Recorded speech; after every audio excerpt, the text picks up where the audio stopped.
Hey everybody, and welcome to another episode 84 of How I Built It. In today's episode, I talked to Seth S. Scott about something that's always been of great interest to me, and that's video game development. Seth took a big risk by going to New York City and then going to a sort of boot camp to learn game design. He'll talk about how he built Membrane, a game for the Nintendo Switch. I played it a bit and I'm a fan. It's a bit of a mind bender, pun intended, and it's got a unique style and gameplay. I really like it and I think you should check it out. We'll get into all of that and more, but first, let's talk about our sponsors. Today's episode is brought to you by Pantheon and Creator Courses. You'll hear all about Pantheon later in the show, but first I want to tell you about Creator Courses. Creator Courses is a website dedicated to teaching you how to build on the web. Their catalog of courses is continually growing, and it's becoming the best place to learn how to build specific projects with task-based objectives. You will always learn by doing. Currently, you can learn how to use the new WordPress editor with their Introduction to Gutenberg course. Head over to buildpodcast.net/Gutenberg and use the code BUILDIT at checkout for 40% off. That's buildpodcast.net/Gutenberg and the code BUILDIT for 40% off. And now, on with the show. Hey everybody, and welcome to another episode of How I Built It, the podcast that asks, how did you build that? Today, I'm very excited to have Seth S. Scott with me. Seth reached out because he created a Nintendo Switch game, so I'm very excited to talk to him about that today. Seth, how are you? I'm doing fantastic. Thanks for having me on. No problem. Thanks so much for joining me. Why don't we jump right in it, because I suspect I'm going to have a million questions. I'm a WordPress developer primarily. I've never programmed on a console or any medium like that, so I'm going to have lots of questions. Why don't you first tell us a little bit about yourself, maybe who you are, what you do, and how you came up with the idea for the game?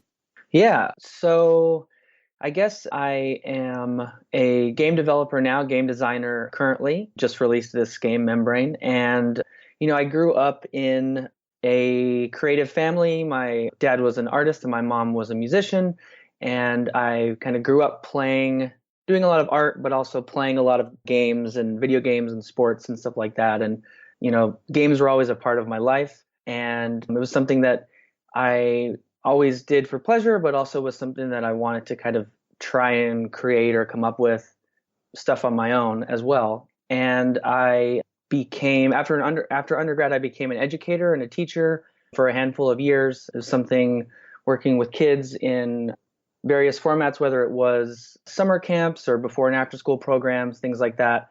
That was something I did my entire life, ever since I was 14, my first job, and, decided to become an educator, teacher in grade school after undergrad. And, I think that whenever you're working with kids, there's this element of play and fun and experimentation and learning, which is something that I love to do professionally, but also something I enjoy in games. And one of the things I love about games so much is that element of, learning and experimenting.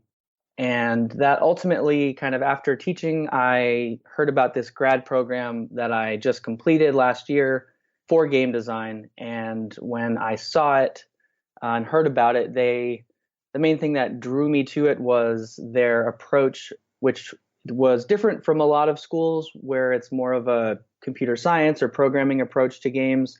And this school was a fine art approach, which was something that I had a lot of experience in.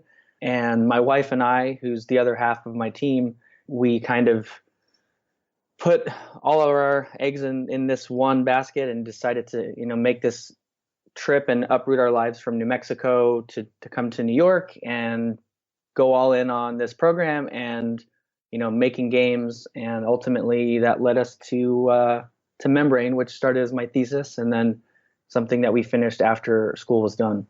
Nice. So you moved from New Mexico to New York to join this program? Correct, yeah. Nice. And is it New York City? It's in Brooklyn. Nice. Cool. But yeah, New York City. I grew up about an hour north of the city, which longtime listeners will know I vehemently say that is not upstate New York. Uh, people in the city will definitely say that though. Cool. Upstate from them, yeah. Yeah, yeah, exactly. Cool. So you mentioned that your wife is involved in this as well? Yeah, it's my wife and I have been together for almost a decade now, and we kind of met in our kind of respective creative fields of doing music, which each of us kind of were in bands at the time and in part of this music scene in Albuquerque, New Mexico. And our relationship has kind of been based around being creative together and kind of trying to do whatever we can to be creative every day and ideally do it as a career. So, I was the one that was going to grad school and stuff, but we kind of always have been working together on this idea of making games since games is really nice because it combines art and, audio and design, and it includes a lot of things, that other mediums maybe just focus on one or two sometimes. And so, we just worked on a lot of stuff together, and kind of the final push for Membrane was something that we were working in tandem doing and polishing up and stuff like that. Cool. That's awesome. So now, before we get into I like to ask research. Well, we'll go research and then like actually building it. Yeah. You mentioned that growing up you loved video games. What was your first console? My first console was the original Nintendo NES when Nice. I was 5, late 80s. I think my Yeah. parents bought one for me. Cool. Yeah. 1989 NES for me as well. I was 4. Nice. And what is your favorite console? Wow, that's tough. I would probably, a year ago, I would have just easily said the Super Nintendo. I felt like that was kind of a golden age of this kind of 16-bit games, and there was so much good stuff on there. But the Nintendo Switch, their newest Nintendo, I think is a really great console, and it's finding a lot of life. And obviously releasing a game for it, that's exciting in itself. But I'd probably go with the Super Nintendo still, and then see where we go in a couple years. Awesome. That sounds great. I will say I got my Switch the day my daughter was born, and it has Nice. proved to be a really good console for dad gamers because it doesn't require a whole lot of time commitment most of the games, and they're fun, Right. and I don't have to like customize my Call of Duty character in a million ways Yeah. to be competitive. So it's I'm a big fan of the Switch. Yeah, yeah, it's great. It's a great on-the-go console, and I think it's just a lot of fun. And it's finding a lot of support and financial success, which I think is ultimately allowing Nintendo to really double down and make it a great console, which they weren't able to do as much maybe with the Wii U. I don't know. Yeah, I think that after the N64 there was a bit of a lull, right? The Wii was Right, still a great console. right. The GameCube that came after, right? The Yeah, N64. yeah, But I think that, the Switch is kind of Nintendo's like return to for greatness, sure. greatness. Yeah, I totally agree. So with that in mind, I'd love to ask you what kind of research went into this? Were you trying to choose between different consoles and you settled on the Switch? What Hmm. about the idea and kind of putting a game together? There's a lot that goes into it. Yeah, I think one of the biggest things in terms of at least like where we kind of decided to shoot for console wise was going back to like growing up and getting a Nintendo and kind of growing up in that era when it was Nintendo and Sega, and there was kind of only a couple of these bigger consoles, and that was just what kids did, and it was super fun and a great age of video games. And so it's kind of a lifelong dream, I guess, to release a game on Nintendo console. It was something that as I was, applying to this program, I was thinking of what would be the ideal goal afterwards. There was like maybe two or three things, and one of them was for sure just the idea of releasing a game on a Nintendo console. Was like if I could do that, I would feel like this whole process would be a success and something that the younger me just couldn't even dream of doing in a way. And so, as I was finishing Membrane and getting it to a place I was really proud of it and felt it was a solid build, not done yet, but something that I thought was beyond kind of the initial prototype or initial design stages and felt like it was rounding into form, at least gameplay wise. I decided to push and go for Nintendo. And this was right when the Switch was coming out. And so I knew that, they would probably be looking for games and developers. And I know that their interest and kind of appreciation of indie devs has been continuing to be more and more prevalent. And that kind of led me to think this was the perfect opportunity to go for Switch and go for them as an indie developer. Great, that's fantastic. So, did you talk to anybody about this, like the concept or any? You know, you mentioned that this was your graduate school thesis. I know going through Right. graduate school myself, I had an advisor and I had to present to the class and stuff like that. How much influence did your class's feedback, your advisor's feedback have on the game? Yeah, so I can remember back to the first day that I came up with the very first prototype for this game, and something that my classmates and good friends and colleagues at the school were kind of one of the number one things, at least, was just playtesting, playtesting, playtesting. And if you're making something or you have an idea for a game, you should put it in front of somebody else within the first hour, just to see what they say or see what their initial reactions are, and continue to just do that. Maybe not every like hour, but like as often as you can. And any piece of art, whether it's a game or anything, as the creator or designer, you have this like idea of it in your mind, what it's going to be like when it's done. And so it can be really hard to put your stuff in front of people and put it out there before it's like the polished, perfect little object. And so, it's difficult, but something that the school and the colleagues that I was working with was saying, especially for games, this interactive medium, like if you're not getting people to play it and find the fun in it right away, that you're going to struggle later on with the core design or just with other stuff. And so, yeah, like I was showing it to people within minutes or within like an hour or two of the first prototype. And those initial reactions, I was super surprised with how differently each player played these first couple levels, which ultimately led me to double down on this creative and experimentation element that is the core of Membrane's kind of puzzle design and game design. So, man, that's really cool. So, I love that because being a coder myself, I Hmm. could easily get into the habit of just like putting hours and hours in something and Yeah. and not releasing it until I felt it was ready, right? But Right. Right. again, hours and hours for me, like I could have a working prototype in a couple of hours probably. That's something an MVP even with Right. game design, and we'll get into this, right? You have art, you have code, you have whatever. I'm definitely going Yeah. to ask you about this, but there's a lot more facets to just me writing a web app. I imagine I don't want to diminish writing a web app, but it's not Right. writing a game. Right. Yeah. Cool. Yeah. So yeah. Oh yeah. Go ahead. I was gonna say, yeah, it's something that is, I think the beauty and also the one of the hardest things about building games and is all of those elements, yeah, coming together and trying to find, this balance between all of them. Obviously, depending on what the game is or what you're trying to do, there may be more or less you need in art or audio or even gameplay, but it is a beautiful thing that's super intriguing to me in terms of game design, as it incorporates all these different elements, artistic mediums, as well as that interactive side, which is kind of the best and coolest but also hardest thing to kind of perfect and get to feel and play really right. Yeah, absolutely. So let's do this. Let's talk about. I'm going to ask you the title question. How Okay. did you build it? So first, why don't you give us a synopsis of the game? You mentioned it's a puzzle game. It's called Membrane. What's Yeah. the goal of it? And then can you go into maybe if you can break like the game design into stages? Here I Okay. wrote the code. Here we came up with the art. We combined it here. Whatever the Okay. process is like. This episode is brought to you by Pantheon. WordPress 5.0 and the new editor, Gutenberg, are coming. Are you prepared? Do you want to learn about the changes in advance?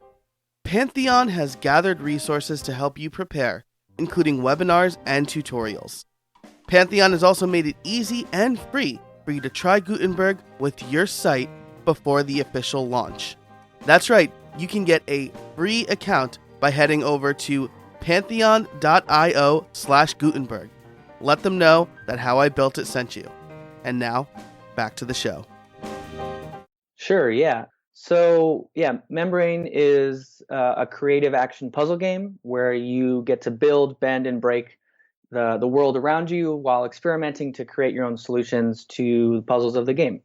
And the key design element of it was allowing this creative space for the player to experiment and come up with their own solutions and engaging like players' imagination and rewarding that experimentation and imagination while embracing kind of failure as this important part of learning. And so I guess going back to kind of the initial stages, it was originally, I built the game was built in Unity, the program Unity, and it's all coded in C sharp. And it was started as this kind of single level room with the kind of first tool of the game where you get to kind of shoot these little blocks to build stuff.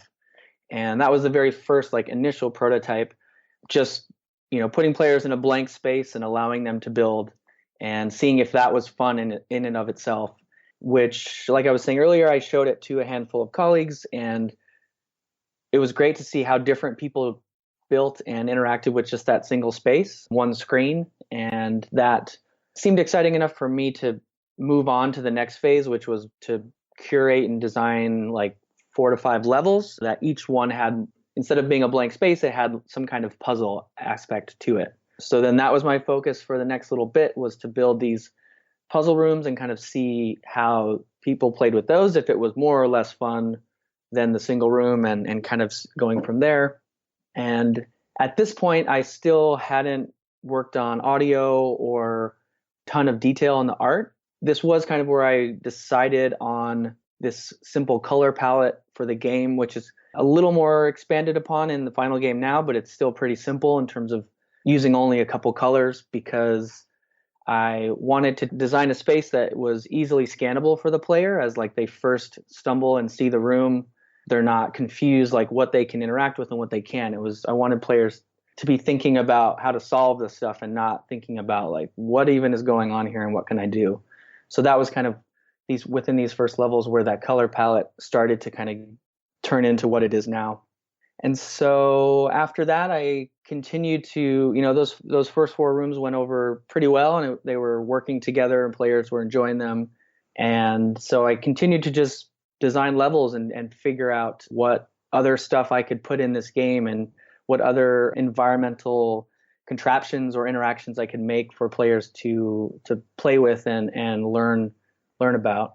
And so then I just kind of worked on that for a couple months and really, figured I needed a handful of levels to see kind of how this arc to the game started to form and how players would play it over a longer period of time than like 5 minutes. Yeah. Cool. So I have a couple of follow-up questions there. Okay. First, so as far as elements for putting a game together, we're looking at graphics, right? We're looking at audio. We're looking at the code, of course. What am I missing, right? Those are the kind of big 3 I can see. Right. What else? I know you have like different images and stuff like that, but you're animating the images with code, right? You're not like creating animated GIFs or whatever to throw in the game, probably. Right. Yeah. I mean, yeah, you have this element of visuals, audio, and code or programming stuff.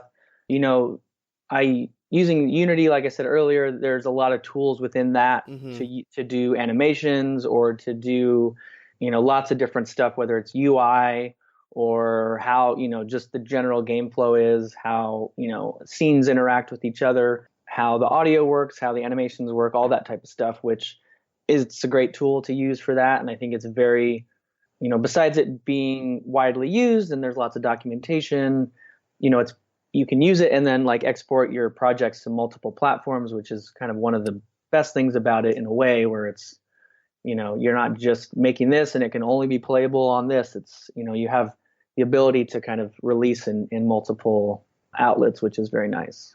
Awesome. So yeah. Okay. So that makes a lot of sense, right? Because that was kind of my next question is you can export this code to multiple platforms.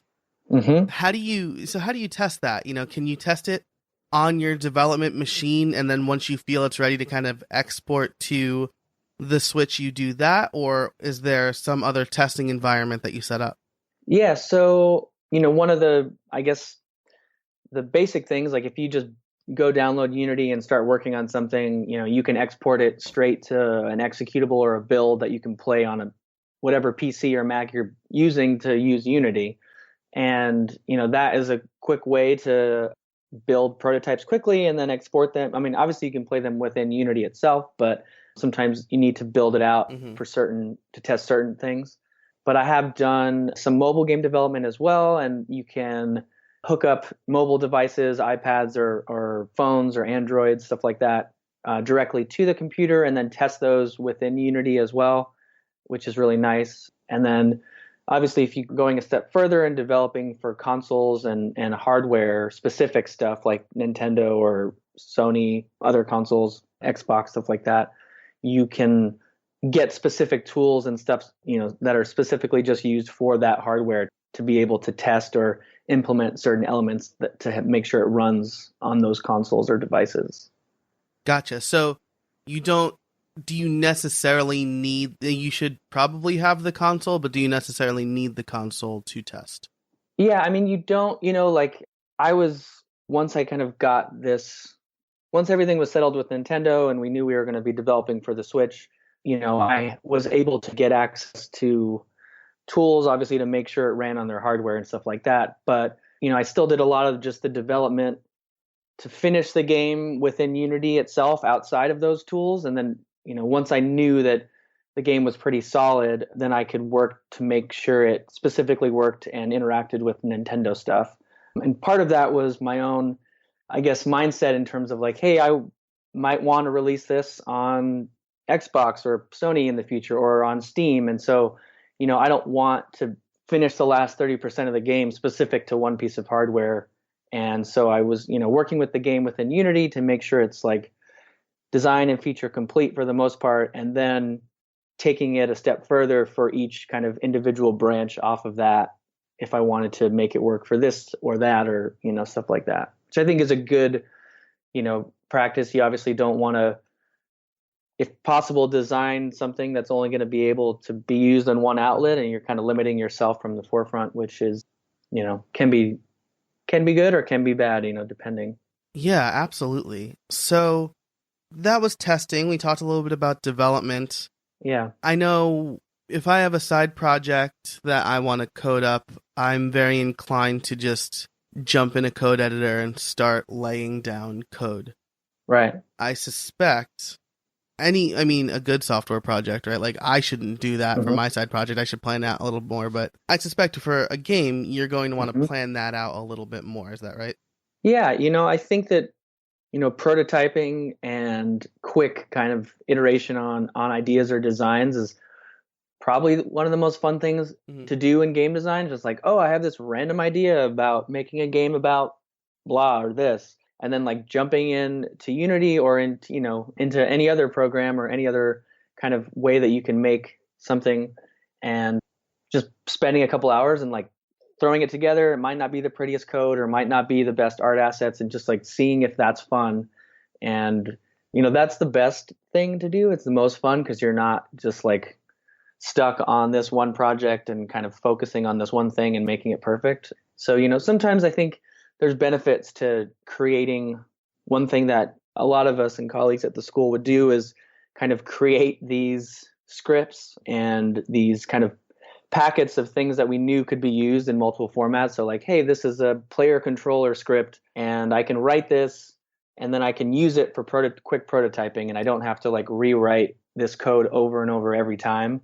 And then since Unity is a graphical interface to, work with games, it's not, you can write stuff in code that then you can use within the Unity kind of editor itself to fine tune those scripts. So it's something I think is really good to do if you're going to want to prototype and try out ideas, is create a set of scripts that you're going to use for player controller or camera interaction or item collection. Like there's lots of little things you can do to save a lot of time down the line and a lot of like bad code errors that you're going to do when you're rushing stuff.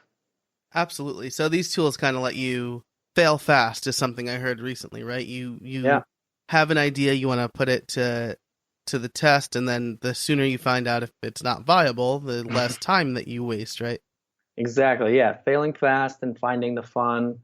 Those are ideas. I think creating stuff in general, but especially with games or interactive media, it's like that is the one of the key points that I think is important, because if your game's going to fail, you want to know it sooner than later. Or if this interaction, like people are just not going to get how to use it, you want to know that soon before you spend 10 hours making it look great. Yeah. So yeah. Gotcha. So we're coming up on time, and I want to ask this one question before I get to the last two. Sure. Yeah. And that is, it has to do with the ratio between gameplay hours and game development hours, right? So people will Yeah. talk about how like 10 hours isn't long enough for gameplay. I think 10 hours is fine. You know, it's I Yeah.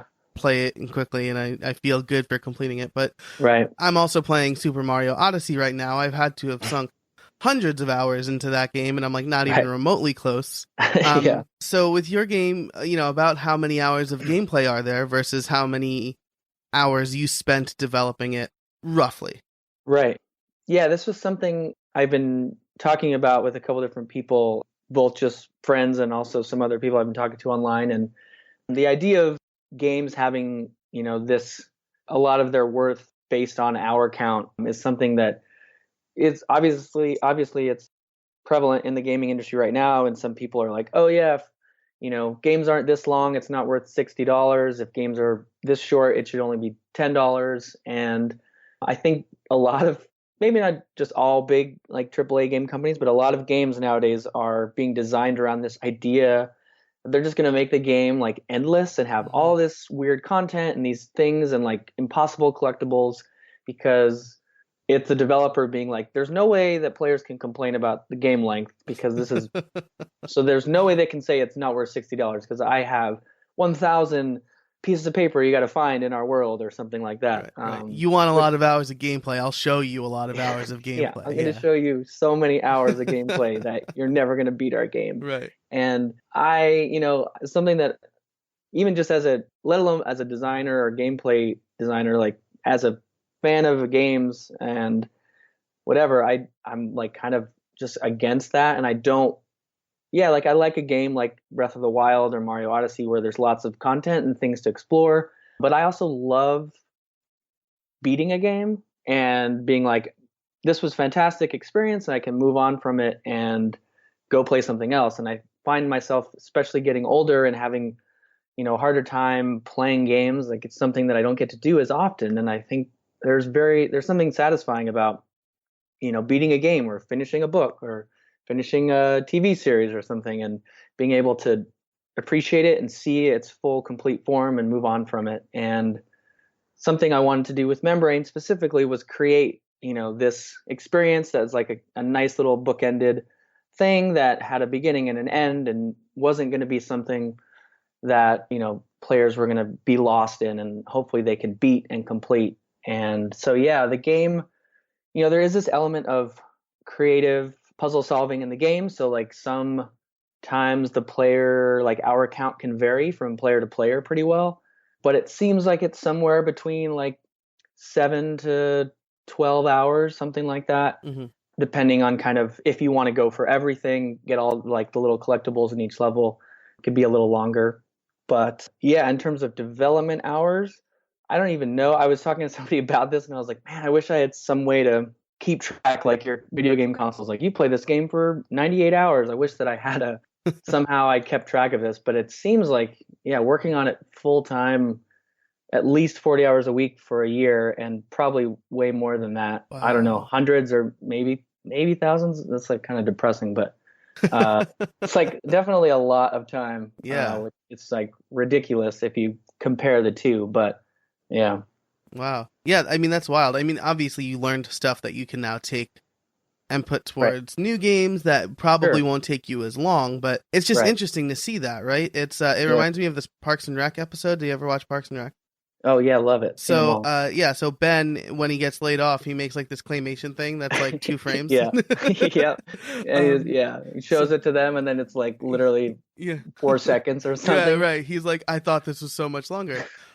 So it's just funny to think about because you do have these like endless games and you wonder how long they took to develop, but of course they have a lot of reusable objects probably. It's just like, but anyway, and a larger team probably too. But right. Yeah. So you have man hours versus, personal hours and stuff like that. So very cool.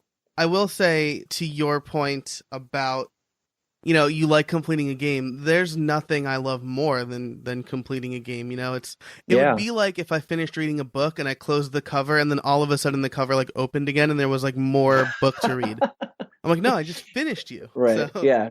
Yeah, you get to the last page, and then on the back cover on the inside, there's like a tiny book with like another 100 pages.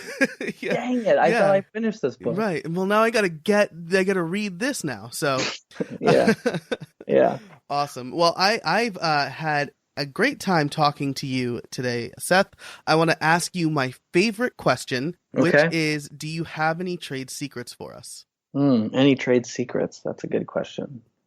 Man, I'm gonna say, I don't know. One thing I guess that is maybe sounds cheesy, but just like if you want to make games, just keep making games, and like just you're not gonna make the best game your first game, which I think seems obvious, but it's just like you got to make a lot of stuff that is good and a lot of stuff that's really bad. But if you're not making that good and bad stuff and showing it to people, there's no way I think you're going to make it, because it's still something that I think myself and even probably I know for a fact people that have been making games for 10, 20 years still struggle with and do. And make a lot of stuff, show it to people. Don't just make it and then play it yourself and think it's good or bad. Like, get other people's feedback, because people will tell you if it's bad right away, but they might also tell you like, hey, this is awesome. And you're like, oh, I didn't realize this or that was cool. And, that's good too. And it helps you, continue to make stuff even on a small scale.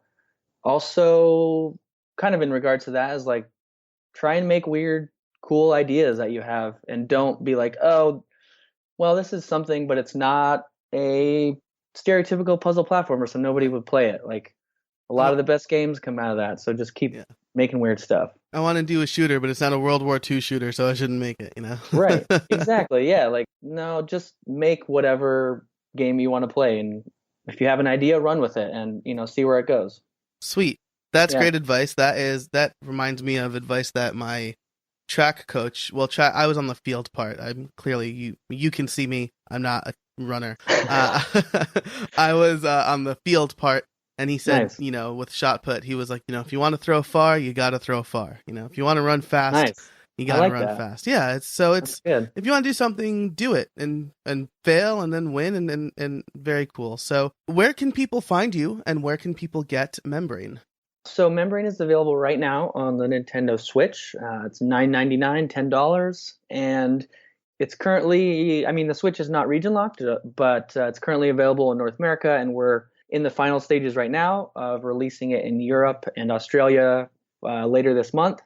You can find us on Twitter at Membrane Game, also on Instagram at Perfect Hat Games, on Facebook as well, Membrane Game. Yeah, and feel free to reach out, and we love talking to friends and fans and anybody of the like. Great. I will link all of that in the show notes, and I am going to go download Membrane at the end of my day, and I'm going to play it for the Switch. Nice. So, yeah, awesome. Absolutely.